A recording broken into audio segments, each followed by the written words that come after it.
that big whiff that happened yesterday, not in a baseball game, more like the jobs number. You were surprised, Eric. Well, when I first saw the headline number of the U.S. economy only adding 194,000 jobs in September, I was a little bit surprised. I expected a number north of 500,000, which was the consensus.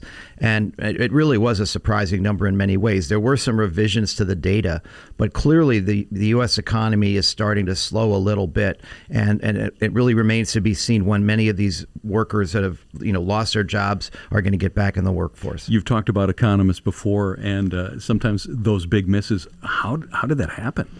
I think a lot of people felt that, with back to school, with the end of the enhanced unemployment benefits and the rest, that it just remains to be seen. It's really a conundrum. We are seeing average hourly earnings up, though, and I am seeing anecdotally big companies are coming out and they're increasing and making a big point of saying they're going to pay more. Well, you have to hire people, right? Incentivize, for sure. Volatility, debt ceiling this week. Boy, that was in the news a lot. It really was. It was a roller coaster ride. I mean, the debt ceiling debates, which happen every couple of years, have become almost like kabuki theater. We know they're going to settle on the courthouse steps. The question is, how long is it going to take?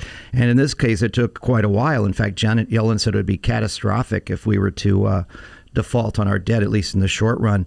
And this is something that even Jamie Dimon talked about this week. He was suggesting that we really shouldn't even have a debt ceiling because, as you've pointed out many times, Deanne, this is about funding what's already been legislated. It's not about, the stimulus bill and all the rest and what that can add to the debt. So it's a little bit misleading, and it becomes a political football. It does. It's about paying the past debt that we've accrued and getting to that point. So right now we're at a place where through December 3rd, at least, happy holidays, we'll have to revisit this again. So they were kicking the can down the road. Okay, speaking of things down the road, earnings season coming up pretty quickly. What do we see first, and do we have any clues from that? Well, earnings season, remember, last quarter was amazing. We had over 90% year-over-year earnings growth, over 24% revenue growth. So we're not going to see anywhere close to numbers like that because, again, we're comparing to an economy that was already reopening a year ago. So the estimates for about 27% or EPS growth, those numbers tend to be low. But we've also seen recently that earnings revisions have started to turn a little bit negative. And we saw that in any number of bad reports we've seen recently from the likes of Bed Bath & Beyond and Nike. These supply chain bottlenecks are affecting some companies more than others. And that's going to cause that to impair their margins, which could lead to earnings misses. So this is going to be a very interesting earnings season. We're seeing a little more fear in the market than we were before, but it still feels like a momentum trade.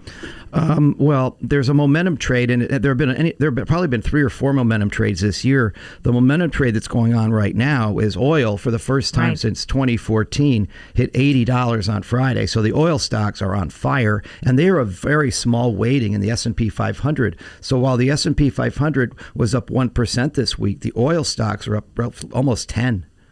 Good for them, but not great for the consumer. Well, not great for the consumer and not great for companies that use energy, but certainly great for the energy companies and those that supply them. So we did see a pullback in tech stocks, though.